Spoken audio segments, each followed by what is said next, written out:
You're hanging from a pull-up bar. Your toes skim the air. Your palms start burning immediately. You promise yourself you'll get 5. Then you bargain for 3. Your shoulders twitch and climb. Your fingers peel open on their own. And suddenly, you're back on the floor. Now put a chimpanzee in that same room. Not a gorilla, not some movie monster. A chimpanzee smaller than many adult humans. And the thing can climb, pull, twist, and tear with a violence your body just doesn't have. So now the question stops feeling abstract. Why are you like this? Why does the animal with cities, rockets, surgery, and satellites feel so physically underbuilt? Here's the thing. Humans aren't weak because our muscles are broken. We're weak because evolution spent our strength somewhere else. For most animals, strength is built into the body. Claws, jaws, horns, thick bones, and explosive muscle. For humans, strength started leaking out of the body and into other things. A blade, a fire, a thrown spear. A group that remembers what one person can't. But before that trade makes sense, we have to kill the biggest myth first. You've probably heard that chimpanzees are 5 times stronger than humans. Sometimes people say 10 times. That number has been passed around for decades, growing every time it gets told. Part of it goes back to 1923, when captive apes were tested with pulling devices. Newspapers loved the story. A chimp pulling hundreds of pounds makes a very good headline. But headlines are terrible at anatomy. In 2017, a PNAS study looked at chimp muscle more carefully. Same-sized muscle compared against human muscle. And the difference wasn't 10 times. It was about 1.35 times more maximum dynamic force and power. Still stronger, still scary. When you get stronger, your muscles don't just grow, your nervous system learns to recruit fibers it was already keeping on standby. And here's why that difference matters. A chimpanzee's muscle is tuned for acceleration, more fast twitch fibers, longer fibers, more sudden power when it needs to climb, fight, or yank itself through the trees. Your muscle is tuned more for mileage, more fatigue-resistant fibers, less peak power, but better at repeating the same work again and again. A chimp is the engine that jumps off the line. You are the engine that keeps going after the road gets long. But here's where the story takes a turn nobody expects. Human weakness didn't begin as failure. It began as physics. In 1638, Galileo wrote about a problem every big animal lives with. Make a body twice as tall in every direction, and its weight rises about 8 times. But the strength of bones and muscles rises only about 4 times. That is why an ant can carry many times its body weight.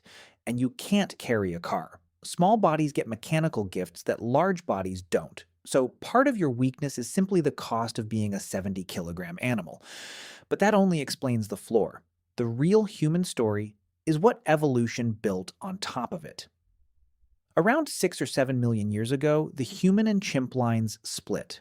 One line stayed brilliant at climbing, gripping, and fighting in a 3-dimensional world. The other line slowly became strange. It stood up. It walked. And walking changed the whole budget. In 2007, researchers compared humans and chimpanzees walking. Human walking turned out to be about 75% less costly than chimp walking. Think about that for a second. Every step you take is cheap, not dramatic, not impressive in a cage match. Cheap, and cheap movement is a superpower when food is scattered across miles. A chimpanzee is built like a climber and grappler. A human is built like a long-distance transporter. Long legs, springy tendons, a posture that stacks the body over the feet. You don't explode through the forest. You cross the map. And then, around 2 million years ago, that map got hotter. Early Homo had a body that made more sense in open country. Longer legs, less body hair, skin that could sweat. And this is where human weakness starts looking dangerous. Most mammals cool themselves by panting, but panting ties cooling to breathing, and breathing gets messy when an animal has to run for a long time. Humans sweat through the skin, you can breathe and cool at the same time, you can't outsprint an antelope. But in the heat, a trained human can make time itself part of the hunt. In the Namib Desert, researchers recently measured persistence hunts on oryx. 6 pursuits, 49.5 kilometers across 3 days. Air temperatures up to 41 degrees Celsius. Ground hot enough to reach 60. One healthy oryx was caught after 2 hours, and the hunter only ran about a third of the time. The human core temperature stayed at or below 39 degrees. The oryx reached 44. That is not the strength of a fist. It's the strength of staying there. Slow, patient, terrible endurance. And that leads to something even bigger. Muscle is expensive. Big jaws are expensive. A huge gut is expensive. And the human brain is unbelievably expensive. It is only about 2% of your body mass, but it uses about 20% of resting energy. So people often say the brain stole from the muscles. But that's too neat. Humans didn't just cut the body down to feed the brain, we changed how energy came in. Tools opened food. Cutting made meat easier to chew. Pounding softened plants. Cooking changed the deal completely. Food got softer, calories got easier to reach, and the body could stop carrying so much chewing machinery. By the time Homo erectus appears around 1.9 million years ago, the pattern is hard to miss. Smaller teeth, reduced chewing muscles, a smaller gut than you'd expect from an ape eating raw, tough food all day. A lion carries its knives in its mouth. A human carries them in a hand. So what looks like weakness is partly outsourcing. No claws, make blades, no giant bite, use fire, no ape-like pull, use a team. But here's the part that should make you sit up. Modern humans are not just evolutionarily light. Many of us are recently light. Bone studies found that recent human skeletons have much lower spongy bone density than chimpanzees, often only about 50 to 75% as much. Some fossil human relatives had limb joints more than twice as dense as ours. Not because they had better motivation, because their lives loaded their bodies every day. Walking, carrying, digging, climbing, squatting beside fires, hauling food, sleeping on ground that didn't care about their backs. Your skeleton is not a statue.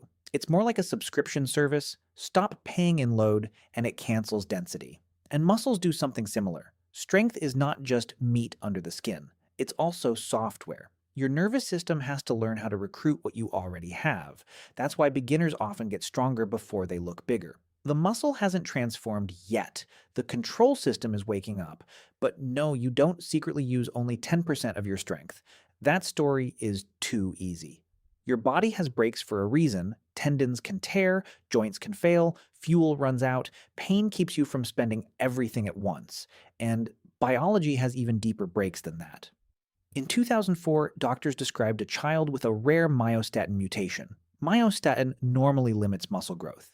At 4.5 years old, that child could hold 2 3-kilogram dumbbells straight out. That image tells you something important. Evolution does not maximize strength. It manages cost. Too much muscle means more food, more heat, more weight, and more strain. So your body keeps asking the same brutal question.